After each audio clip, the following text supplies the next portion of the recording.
And now we are live! Yay! Friday Night Feels! Yay! And today, for everyone who's watching, shockingly, I have had the worst internet connection. So I apologize if that happens. If we lose each other, don't worry, I will come back to you. So welcome everyone to Friday Night Feels. I'm licensed mental health counselor Patrick Monette. And tonight I have an amazing colleague, friend, and mental health expert that's joining me tonight. Welcome, Leigh Diotalevi. Did I say that correctly? We just went over that. It's Diotalevi. Diotalevi. You know, when you get anxiety, it just like pops in your head. So Diotalevi. Yeah. Bravo, Cella. We just say Dio. Leigh Dio. That works. So Leigh, you are located in the beautiful state of South Carolina, correct? Yes. And you are, what I put on the advertisement is, even though I know you and I have talked about it, you specialize in trauma, you're trained in EMDR, you have amazing experiences with different therapeutic approaches. But one of your niches is really working with adoption related issues within the mental health field. Is that a fair assessment? Yeah, that sounds great. That's perfect. Okay. How is everything in the South these days? Well, it was cold and rainy all day. But other than that, it's kind of in the area where we are, everything kind of moves a little bit slow and it's beautiful. And yeah, we enjoy it here. Do you want some snow? No, I had some snow. I did 18 years in Connecticut. So oh, right. Yeah, all up for snow. You have a lifetime's worth of memories of the white stuff. I do. That's so, well, once again, like, I'm so excited you're here. And before we started, Leigh and I were just talking about, different components of the mental health field. And, adoption is such an interesting, I was thinking about this earlier. In my graduate work, I don't know if we ever had a conversation about adoption, to help us prepare clinically. When you were in grad school or when you were studying, did you have a specialization in that, or was this something that you focused on once you got into the field? Yeah, so I never had anything in grad school that taught us about adoption, even a little bit. But like most people, when I got out of grad school, I started working at the Department of Mental Health, and you get whoever's in front of you. And we had large caseloads. And after a while, I was just noticing, wait a second, all of these kids are adopted and they're kind of having the same, symptoms, behaviors, relationship issues. And I was really just curious, and I reached out to some colleagues and started really trying to understand more about adopted kids at first. Okay. And that led me down the road to further trainings. There's a training I think I gave you a link to that's like 40 hours of adoption training. And it's a lot. It's a big endeavor. It's free CEUs. Wow. Yes, you did send me that, and I can post it after when I post the video of tonight's show. Yeah, it's super great training. And isn't that interesting that neither of us had really any, because I was just thinking of how common adoption is. And maybe not even specifically adoption, but fostering, being foster parents, being in the foster system. Like, I feel like it's a whole onion of other issues and specialty in the mental health field of what you would be seeing as a clinician. It is, and we're not, even like when I look at the assessment that comes with the software that we use at our practice, it doesn't even specifically ask about adoption. Right. So you may see someone, and if you don't make a point to ask and do a really great adoption competent assessment, you don't even know necessarily that you're dealing with someone who is either adopted or is a foster child or is a first mother, a birth mother who had to make a plan for adoption for her child, or even birth fathers. Yep. Yeah, they have struggles. In fact, there's a book I was just starting to read about a father's tale about someone who really struggled in relationships after having to make a plan for adoption for his child. Wow, that's amazing. Now, maybe if we just kind of backtracked a little bit, how does How does this fit into your therapeutic practice now of focusing on the adoption piece? Because as you said, when I worked in a clinic, we might have had a question or two. Were you adopted? Were you ever in the foster care system? And then everything gets lost on the presenting issue. Right. And that's a good way to bring it up, because what happens is usually parents bring kids in because they see behaviors that they don't like. Okay. And often, parents aren't necessarily prepared for some of the mental health issues of adopted children. So they're coming in, they want us to fix the behavior. And, as trauma therapists, when someone comes in and says, here's the behavior, we say, okay, so that's a symptom. What are we looking at? And whether it's an adopted child or even an adoptive parent or a birth parent, everything starts from a point of grief and loss. So you and I were talking about implicit memories and early childhood trauma and even trauma in utero. And what happens is that these kids are attached to their birth mother before they're even born. Right. And no matter when that separation takes place, whether it's in the hospital right after you're born or when you're 7 or 8 years old, there's grief and loss that go with that. And I think that's hard for us to recognize, because in young kids, it comes out as anger and disobedience and maybe, physical violence against siblings. But at the core of pretty much everybody involved in the adoption triad is grief and loss. Wow. That makes perfect sense. I never would have put it together until you said that, because whatever the reason is of an adoption, even if it's in the healthiest or the smoothest possible outcome, there's still grief. Yeah, there's they're still grieving. That loss. Yeah. There's a great book called Primal Wound, and they tell a story about a mom who's with her child and the child is crying. And the mom intuitively knows that this 2-year-old misses the first mother. And says, like, you miss her, don't you? And he says, yes. And I've had other parents tell me that their child looked at him at 3 years old and said, where's my real mom? Wow. So they innately know. Right, that connection. So when you have a new client coming in or an intake,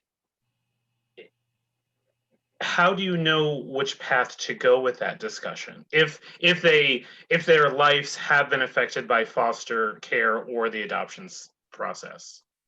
So, like, realistically speaking, we have to get through our basic intake, right? So we get that information, we table it for a second, we go through and we do our whole intake, and often it will be the next session that we would do a more complete adoption competence assessment, where we would ask, the ages, the circumstances, maybe how many foster home placements they were in, whether or not they may have been with their first parents for 2 or 3 years. So we need to know all the details of that, what the relationship is like with their adoptive parents. And, most importantly, siblings are a big deal in adoption. And if you have 2 siblings that go to separate adoptive homes, that's not nearly as good as if all the siblings go together. Okay. Because then they're missing their siblings. And the sibling relationship is so close, and they also have the opportunity to have somebody who looks like them. They're around the dinner table looking around their adoptive family, and maybe nobody looks like them, or maybe it's a transracial adoption and they don't have the luxury of everyone in their community and their school knowing that they're adopted. So there's a lot of things to consider, but it's really helpful if siblings can stay together. Right. But sometimes that's beyond anyone's control, correct? Like, I think most agencies and things know that is one of the higher goals. Obviously, we need to get kids with safe parents, but I think they really do push for siblings to stay together, it seems. Okay. And so when you have people come in, for example, if it's a parent, the adopted parent saying, please fix this, which we know a lot of times when someone comes in, or, I do a lot of couples therapy. It's like, fix him or fix her. It's like, all right, well, that's not really what it's about, but we'll get there. That's a lot to juggle. I can only imagine therapeutically, where you're trying to build that relationship with the parents as the clinician, but then you're also trying to figure out what's happening with this child or this young adult, that, as you said, there's the behavior, but then there's pain, right? There's a wound. Right. There's a wound, and in the you have to remember that the adoptive parents usually have a wound too. Okay. Oftentimes, and not always, but oftentimes they've struggled with infertility, maybe Okay. miscarriage, a lot of expense and a lot of sadness. And so we have to remember that they usually come into this position after grief and loss as well. But we kind of need to drag them in. And I'll call parents and I'll say, okay, it's time to come to the principal's office. And they're like, okay, they know, Yeah. and they'll come in and be able to freely express themselves, because, it can be frustrating. Mm-hmm. It can be frustrating. So we want to give them, space to feel what they feel, and then try to figure out what's best for the family to move forward. And, sometimes that can even be inpatient treatment. Adopted and foster children are more likely to have to spend some time inpatient. Oh, really? Mm-hmm. Okay. How long does that usually last for? So that's interesting. Depends on how stubborn the child is sometimes, and how deep the hurts. Okay. But it can last up to 6 months. Oh my goodness. Oh, I never heard of that. Okay. Yeah. Wow, that's good to It's know. usually more like 3, but I've seen Okay. them do 6. Yeah. Now, what are some of the common presenting issues that you might see in an adoption related case? So I wrote down all of the diagnoses that we see. Okay. Um, You're so efficient. I love it. No, I was talking with a colleague about this the other day about a diagnosis, and we said, okay, let's dial that back and let's make it look like this, because that's what it really is, right? It's really trauma. Yes. Yes. But we see PTSD and ADHD and generalized anxiety disorder, and of course, major depressive disorder, conduct disorders, oppositional defiant disorder, attachment disorder, borderline personality disorder. So we have all of that, and because we have behaviors and we have trauma, and it was so great to listen to you interview Tasha last week. She said it. She said, there I was at school and you were telling me I had ADHD. In the Right. meantime, I was experiencing trauma at home. Right. So most of these kids do get an ADHD diagnosis, and many of them are on medication for that. That does seem to help, even though organically it's trauma. Right. Right. So we do see, that some kids are a little dissociative. So usually we do at least a screening for dissociation, Mm-hmm. if not a whole MID for dissociation, when we notice anything like that. Okay. And then What's an MID, just for people who sorry. may not know? Multidimensional inventory of dissociation. Okay. It's like an oral exam. I know, Like, sorry. I have to say your name correct by the end of the show, and you have And to. I have to do that. And let me see how many acronyms I can use in one sitting. I love it. Yes. Well, I was doing a show once, and someone said, "Can you explain this it's so for great. non?" You see this awesome picture. Yeah, I had someone say, "Can you please explain this for non-clinicians?" I'm like, right, right. Yeah, no, you're right. And I see, we see we see on one end of the spectrum, you may have siblings where one is extremely hypervigilant and the other one dissociates. Mm-hmm. So is way more disconnected. And then, the lack of concentration is what usually gets them the ADHD diagnosis. And the depression comes from that original grief and loss. Right. And the conduct is just not knowing how to express the pain. Right. And the borderline personality disorder, some of the interpersonal stuff that goes on, because they are afraid of rejection. Mm-hmm. And they don't, interact necessarily in a healthy way, because they don't really trust people necessarily, depending on what they've gone through. Have you seen, I know we're talking about diagnosis and treatment. What about the other side of the spectrum, where the child is healthy and balanced. Like, I mean, is there a larger proportion in your experience or percentage that if there's an adoption involved, there's going to be more mental health? I mean, 100%, yes. okay, so there's a higher risk. Well, yeah, there's more adverse childhood experiences. Okay. So that's going to lead to more need for mental health treatment. But the good thing is that, hopefully parents know that. And, what kid doesn't need some kind of counseling or therapy? So we just kind of know they're on track to have that. Right. Now, when, because we know that adoptions can happen at any age, really, up until, 18. Uh, what is and this might vary state by state, what is the process that parents get involved? Because I know that in our area, if you want to be a foster parent, there's a very specific training that you have to go through. And I'm assuming that to become adoptive, you have to go through some sort of other training. But I've actually never asked that before. You know what? And since we don't work on that end, I don't exactly know. I do know that usually there's some kind of DSS screening and they do a home study. Oh, okay. But often if it's what we call a kinship adoption, which we're seeing more and more because of the opiate crisis. Okay. So what you'll see is parents who are struggling with addiction, and then a grandparent's going to come in. And I don't know that they require much training for that. Okay. Um, Because and it's almost that, kind of like survival. Like, this is really a crisis moment. right. And they usually prefer to keep kids with families. Okay.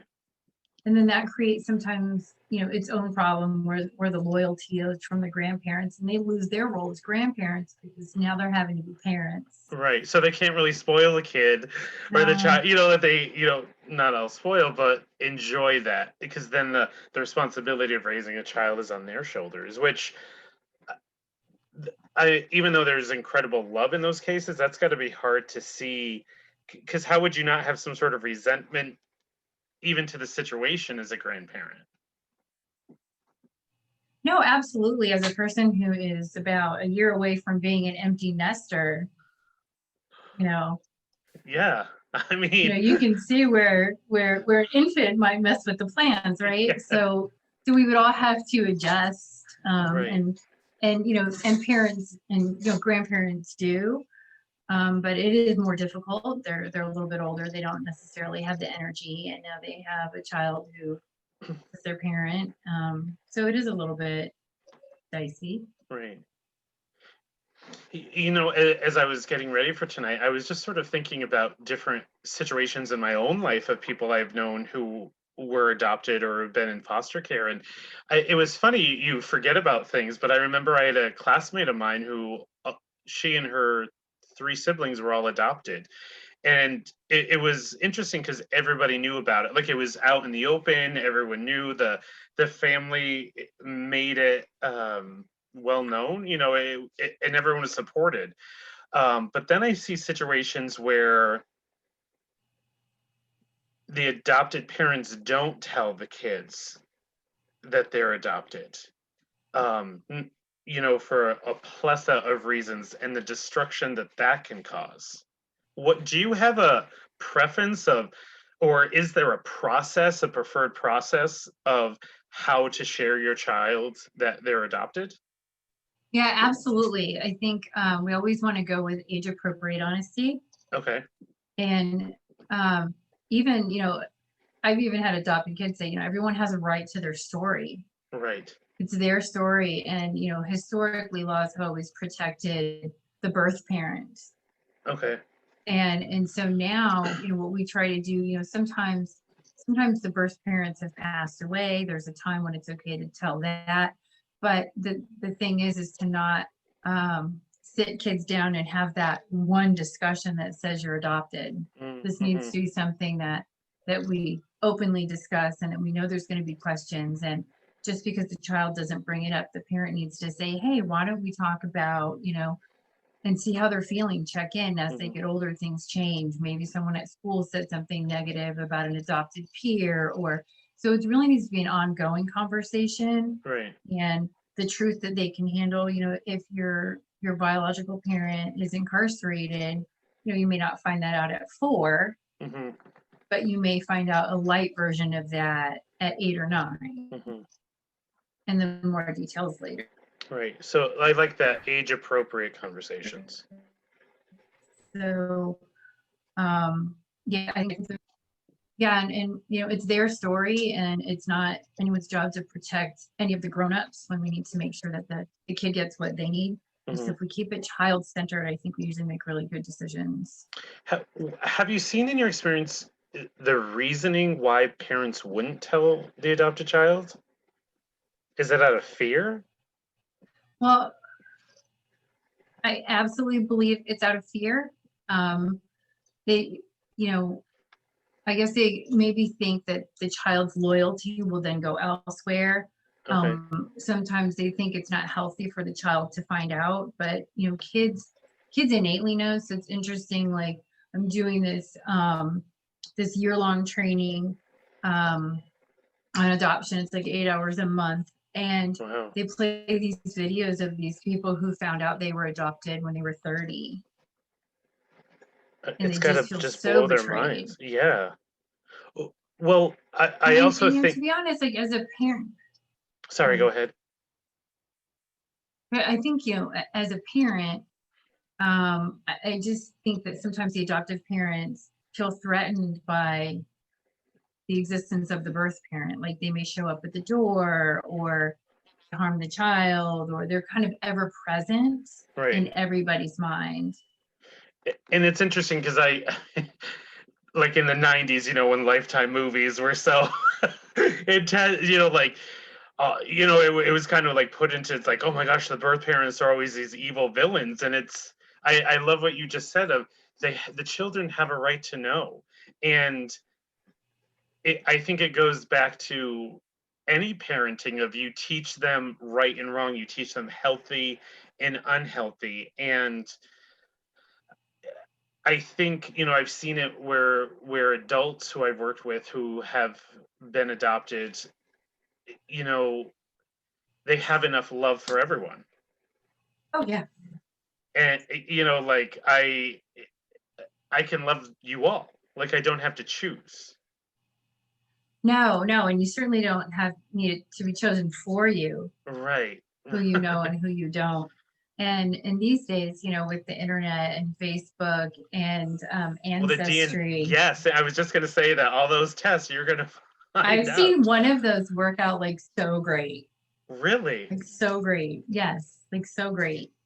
I And, y- and, I and I'm just hoping that, like, if I ever did it, I'd have this long lost relative who's like, Patrick, we have a castle waiting right, of course it would be a castle, Patrick. in Europe. It was Europe, like On on a Europe. countryside with bread. Awesome. and, Yeah. and Leigh, you would come, you know, we would do workshops, and I mean, Eat. We EMDR would all over the eat. place. Yeah, so these, you know, so I forgot where I was going with that. Oh, but one of the things that is really more prevalent these days is to have open adoption.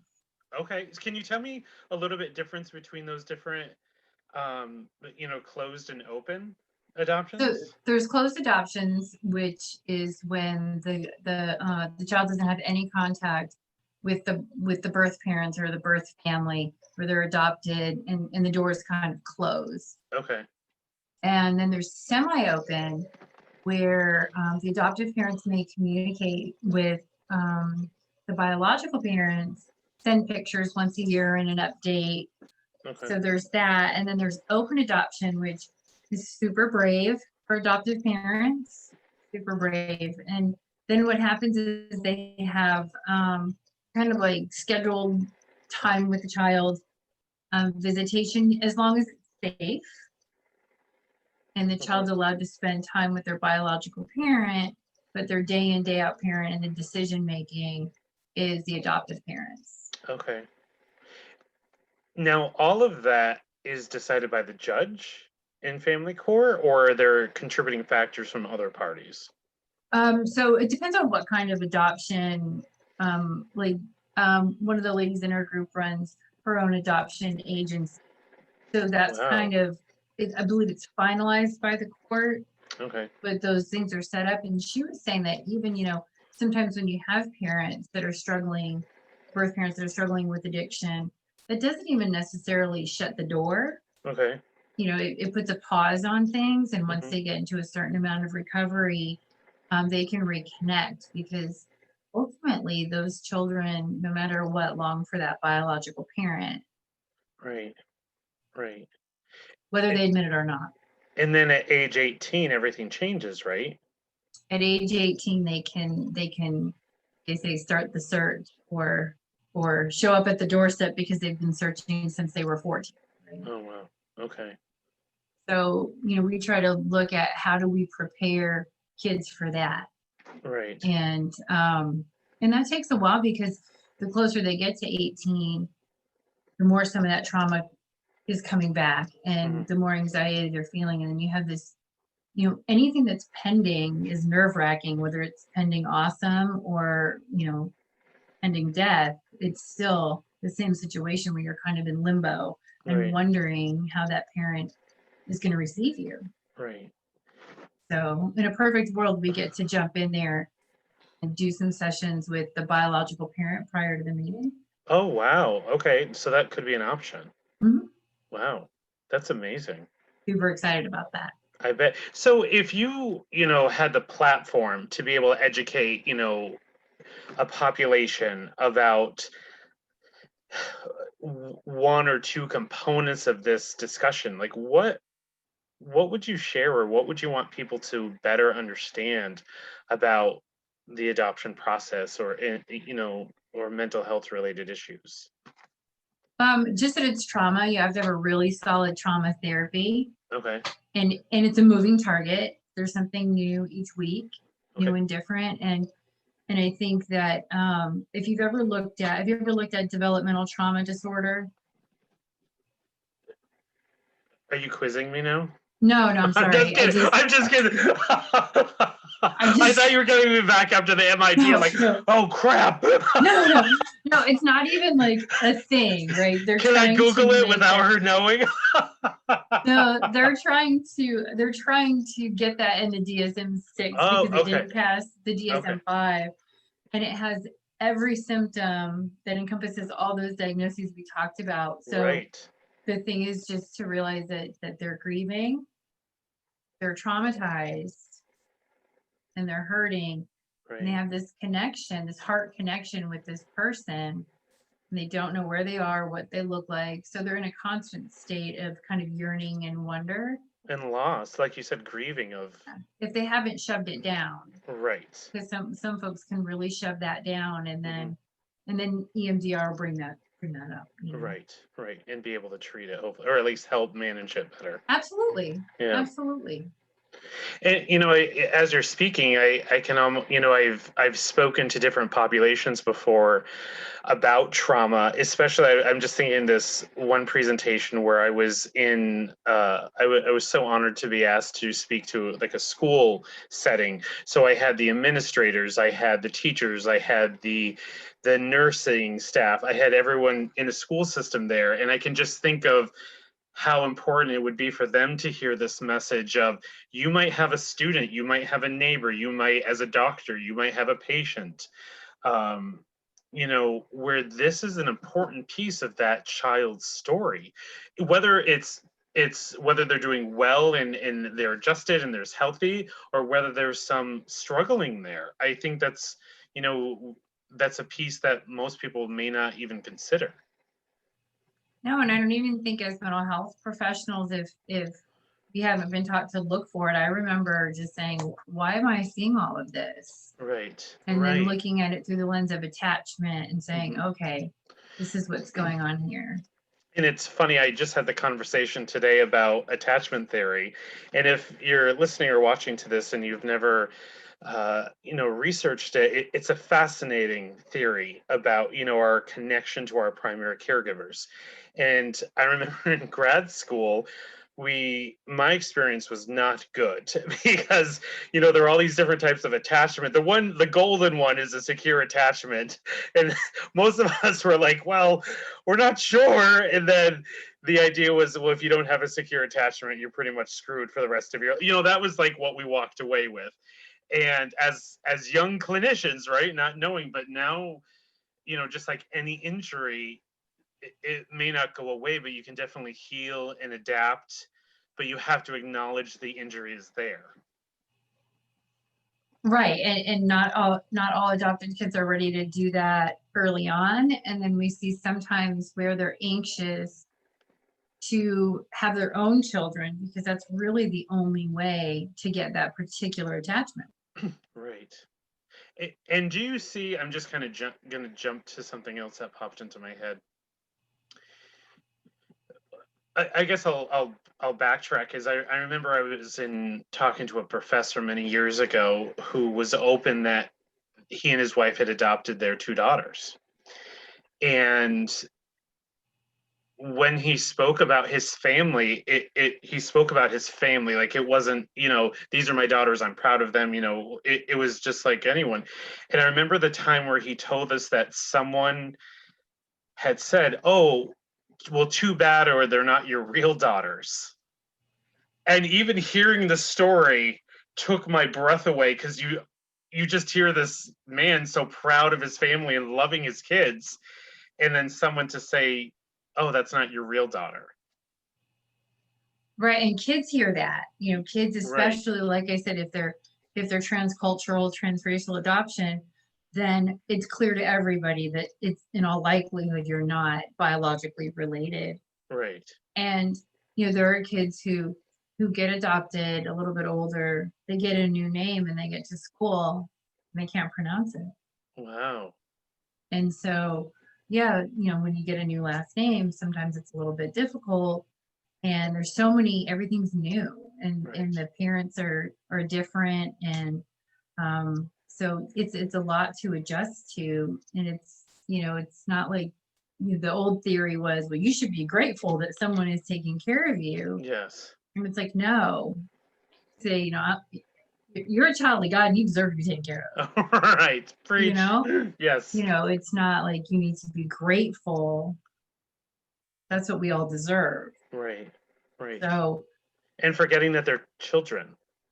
Oh my gosh. Like, they're children literally. who were hurt, and right. Some of them, severely abused. I remember, so, that stuck with me, of always just to be mindful, okay, there's adopted, and sort of the way I approach it is very gentle of, is this an issue, is this something we want to go into? And a lot of the people, I will say, that I've met in my experiences, it hasn't been problematic as much as in other cases. But I think having that question, and also I found the experience of whether or not they've been foster care, because that's a whole other barrel of monkeys. Some people, and I don't know what your experiences are, some people have had amazing experiences in foster care, and some people, on top of losing their family, endure, that's when hell begins for them, is when they get into foster care.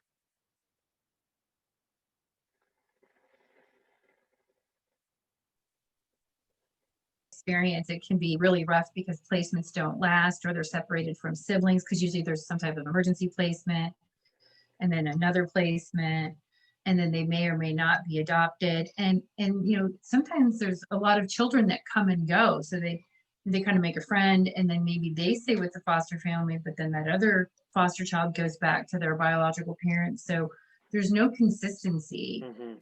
And I think that's why, usually, as much as adopted kids maybe will balk, they really do thrive on structure and predictability. And but yeah, I think having, the more foster placements you have, the more of a struggle you're going to have for the most part. And a higher risk, I would imagine, of something traumatic happening. Most definitely. Because then, I'm just guessing here because then you're learning not to trust. You're learning if I have to survive, I have to be secret. Like you said, suppression, pushing it down because it may not be safe. Well, and that brings up a good point, because oftentimes if kids are neglected and maybe they're not fed, etc., be a foster parent or an adoptive parent, and you'll say the kid is sneaking food. Mm-hmm, mm-hmm. And that happens a lot because they're wired that they may not ever eat again. Right. Because that's what they were thinking at 2 and 3 when it had been a day since they had eaten. Right. So trying to figure out how to adapt to that, always leaving, some nuts or a healthy snack out, just to make sure they understand over time that food is available for them. Yeah, and I love that. That suggestion of meeting the child where they're at instead of letting the anger, the fear, and the frustration as the parent, which I mean, we want to support them as well, because being a foster parent and being adoptive parent, to me, and you can correct me if I'm wrong here, takes such an incredible amount of love and courage. Like you're taking on this whole life and you're not even sure the whole story that comes with that. And that's a good point. You don't necessarily know. So I think that, along with empathy, a lot of humility. Right. When you're an adoptive parent, because you're going to have to, go into the principal's office and find out what we would call a symptom, and the principal is going to call a behavior, is occurring at school. Mm-hmm. And, the first thing other parents do is discuss what a terrible parent you are, because look at what your child is doing. And it's really just all that hurt and trauma and maybe neglect that's coming out. So you have to be really strong sense of self. Right, and also knowing when to reach out for help. And I think in the last, like, let's say decade, the stigma for parents to reach out for help hopefully is decreasing. Did I freeze? No, I think you're right though. Okay. I think and being I think it's definitely decreasing. Yeah, I think school counselors are frontline workers, in my opinion. At least in this area, the ones that I've had the privilege of knowing are trying to help these kids, especially during COVID. All kids, but then with other issues of how do we do this in school, how do we do this online, how do we support the parents, administration. Like, it's a whole other ball of wax. Well, it is. And then if you're a kid who struggles to concentrate anyway because you had trauma, it makes it more difficult. But back to what you said, yeah, I think it's the stigma. I mean, we have a huge waiting list here of folks, right. and we have parents calling. They just want to get their kids some help. Right. And I see my daughter talking about how stylish it is to go to therapy. Oh, hey! How everybody has a therapist, and I was laughing, because did you record that? Did you record that? No, seriously, it's so funny. You're saying mom's stylish, right? I mean, that's what I hear. That's what I'm hearing. Right. Mom's stylish because she's a therapist. Although I did have to hear the lecture the other day that nobody parts their hair on the side anymore. So I get the good and the bad. Oh my! Well, at least she's direct. She loves you. No doubt. See, I'm really good. I'm a good negotiator when I need to be. You are. Well, tell me a little bit more, maybe, if you don't mind. What is it like in South Carolina? And with your business, you and I were just talking about it. So, how do people find you in South Carolina? Our website is BlufftonOkateeCC.com. Okay. And there's 7 of us. Wow. And everyone has a trauma therapy. Love and it. There's just brilliant women working in this office. And for those who are interested, even just to reach out, like they could contact you too, even if they're not in South Carolina. What I'll do is I'll post the name of it after when I post the video, so that people can find you if they ever wanted to consult with you or reach out to you, because you're doing such amazing work. Well, thank you. And we're also looking to hire some online counselors as well as one in office. So if Ooh. anyone is interested, more people are moving to South Carolina, I think, than any other state in the union. So all y'all that are freezing up there, get licensed in South Carolina and come on down. Hey, what is the food like down there? Like, I'm a foodie. Like, I'm a little too much of a Okay, foodie. not that great. Not that great. Okay. What's not around that there great. though? I mean, Barbecue. let's say there wasn't COVID. Savannah. Savannah. Okay. I hear Good food in Savannah. Okay. Georgia Charleston. peaches, right? Excellent. Okay. Hmm? Georgia Yes, peaches, Georgia right? peaches. Like I And just said excellent food in Charleston. Oh, okay. Good to know. I'll put it on my list. Come down, we have room. Well, some of the people that I've been able to connect through that have also been on Friday Night Feels too, North Carolina has been represented. So the southern states, they're I've never been to the South. Isn't that crazy? It is crazy. I don't know. I mean, it's hot and humid down here in the summer, but the beaches are great. There was a while ago many moons ago when I was looking for different trainings, specifically EMDR. I I always thought Dolly Parton is so cool. I think she's fun. She's an amazing advocate. Um, I was like, wait a minute, I could do this training in Tennessee and go to Dollywood. Like, how you plan trainings around where you want to go. But it didn't work out. But maybe my introduction to the South needed to wait until we connected. Yeah, you can come down here. We're right next to Hilton Head. Ooh, that sounds amazing. Oh, my internet. Oh, someone, am I stable? Sorry, is my internet stable? Can you hear me okay?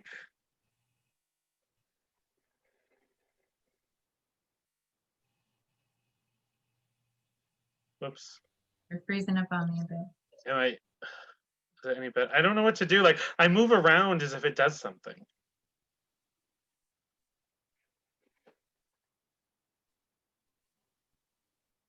Hello? Hello?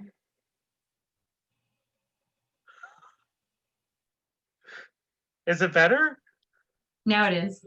It's the oddest thing. Like, I keep moving, like I'm doing, like I feel like the person at bingo who has the lucky trolls. I'm like, if I move left and right, it'll change the internet, right? So Heather Bea is saying hello. She's in South Carolina, so you have someone in South Carolina watching. So maybe the two of you will connect. Yay, Heather. Hey Heather, yeah, connect with her, and like I said, I'll post the information so people can get a hold of you, Leigh. And then if people need services. So how has everything been with your world and in your practice with COVID? How is that changing? How do you manage all of that? So at first it was kind of a struggle because, it just kind of hit, and all of a sudden you were like, okay, great, now what do we do? So we ended up taking a little bit of time off and trying to navigate how we're going to do telehealth. And then when we were able to see all the insurance companies get on board with telehealth, and most importantly, Medicaid in our state is really important. And so when we were able to start doing that, everyone here just like worked really hard and adapted to trying to figure out the technology. And I tried to figure out the billing, and we all kind of worked together separately, right from home, figuring it out. And now we do see clients in the office with masks on. Okay.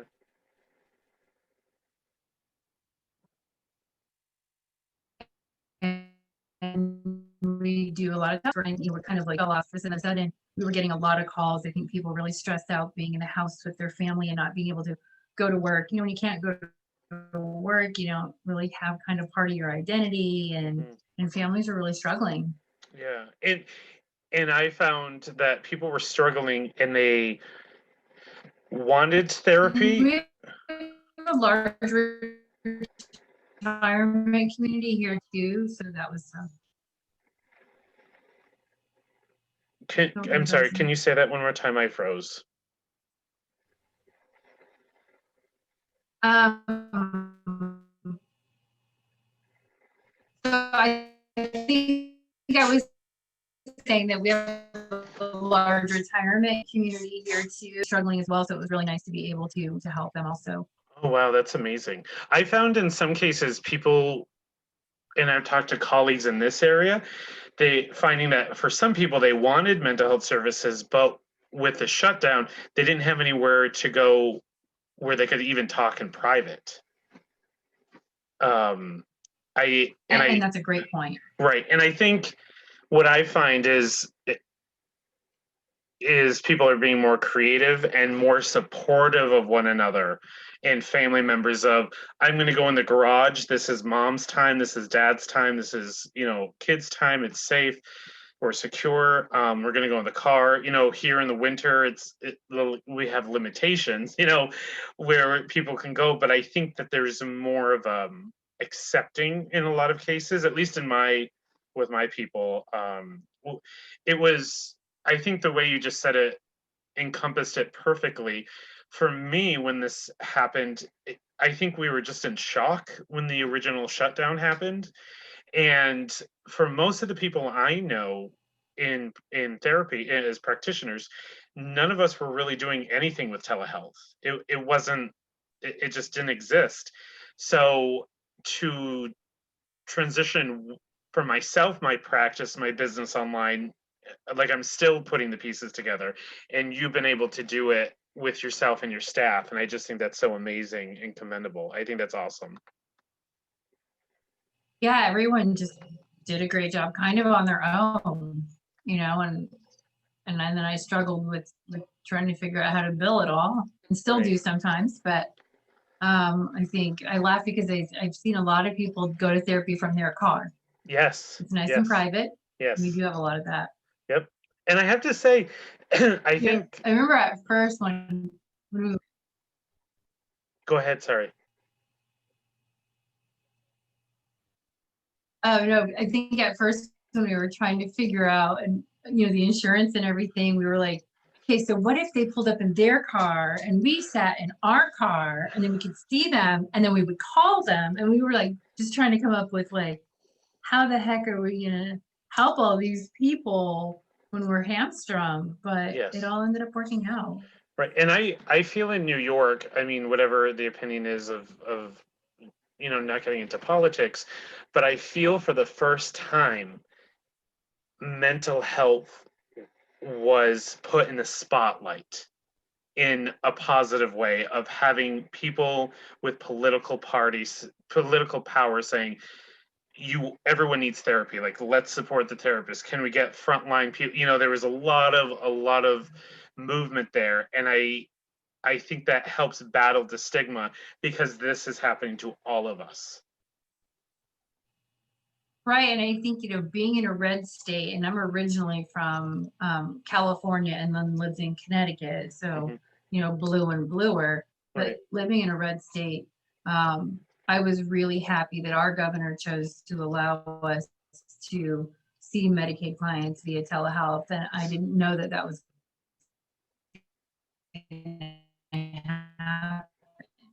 right. That's amazing. There's a lot of restrictions on allowing him to have that he continues to allow us to do that post-pandemic, because it really reaches a lot of people. Well, yeah, and I think I hope that it opens the door, because I'm just thinking of, going back to family issues. One of the things that I'm thankful for is parents can have therapy and not have to worry about childcare or transportation or I mean, here in the North Country, snowstorms, or different things, like, or the babysitter showed up late. I don't have time, if they have to drive 20 minutes. I think clients, even though I think we all miss seeing each other in offices, because it's that special connection. I think just knowing, oh wow, I can still get therapy, I can still get support, and it might be a little easier for some people. Oh my gosh, 100%. You and I have talked about me working on a book about how to best support, people who have a co-parent who's a deadbeat, who doesn't pay,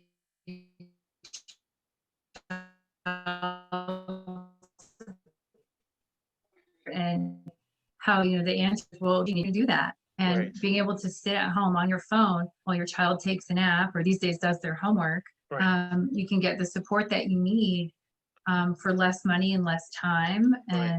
and more convenient. And if we have to leave our child with a babysitter, sometimes it's risky. Hmm. If we don't have a lot of money, then we don't necessarily um, can't necessarily afford to pay for those kind of things, and we want to be able to reach everyone who needs us. Right. And even thinking about that with finances, transportation. I mean, in our city, the public transportation lacks. So if I have a parent who has one or two or three kids, that they can do therapy and not have to go on the bus or get a taxi or go out in the 20 below snow, I think you can do better work. Everyone's safe, everyone's healthy in those cases, and you can still support people in the community. I think it's pretty awesome. Yeah, we don't have public transportation here either, and sometimes, like, if folks have Medicaid, they can get transportation, but then they're here an hour and a half before their appointment, for their appointment, and then maybe an hour after that. And people can't really do that. So I think that telehealth has been a really big gift, and it's much nicer to be in the office. Hmm. However, it's really great that it's allowed us to reach pretty much everybody. Right. And I've seen it where people, just kind of going down a different path for a minute of, if I'm working with someone who might be involved with a legal situation or probation or court, and they have to attend their services, they have to attend their counseling. I've had it's heartbreaking where they're all ready, and then the Medicaid transportation just doesn't show up, and they are 45 minutes out of town, or like walking would take 3 hours to get to me. And now it's kind of nice of, oh wait, we don't have to worry about that. Yeah, absolutely. It's weird. It's just, the I I had the conversation with someone recently of, I had to remind myself that COVID, for good or bad, really has broken everything. It And has. I don't know why, like, I don't want to say it was denial, but I think sometimes you just put the nose to the grindstone of day in, day drive. And I think as self-care, as clinicians, we have to remember, wait a minute, this is happening to us too. And this affects our family, good or bad, or our self-care and our wellness and our ability to have fun and balance it all. Because one of the things too, like, if we could go back to grad school, and one of the things that I'll tell students if I'm talking to them is, I remember my professors talking about self-care, but I don't think they explained it well enough. Because when you're Mhm. going into this field, you're doing it because you love people. Whatever specialty you're going in my belief, in human services, you're doing it because you want to serve people and help them. Uh, and I do it, and I love it, and I feel honored and humbled with all of the people that I meet in every way. But your heart hurts when you see adults or kiddos in pain. And as a mom, I can only imagine how you've really had to improve your self-care or increase it to trigger that mom gene when you're seeing kiddos in pain. Most definitely. And that's why I'm glad we have such colleagues here, because I'll just go sit on someone's couch and say, oh my gosh. Yeah. Some of it's really, really tough. Right. And I had a job once where I was working with kids. It was kind of like a therapeutic big brother, big sister program. And it was just because the kids were just so amazing. Like, but once again, I was able to see their behaviors are the symptom. And it was so painful in certain circumstances because you could only do limitation. You can't change a system if the system's not willing to change. True enough. Yeah. And learning how to separate that of what was hard because you have to build a whole other set of muscles.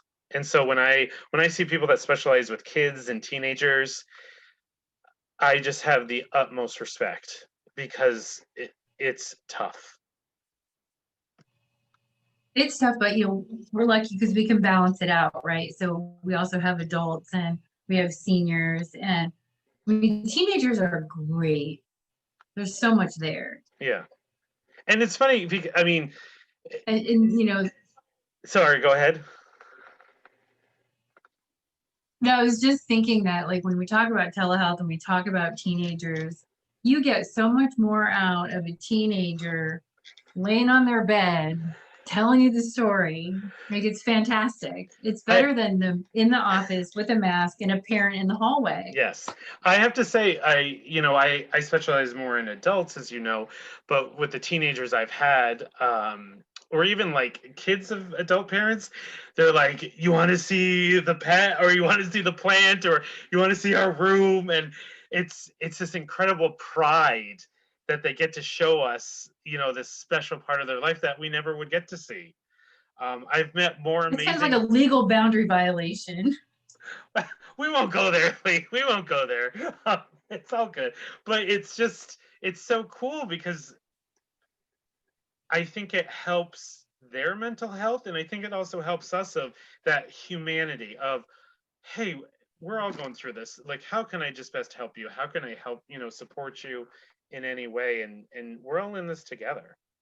It's all different. I hate that saying. I want to be careful of.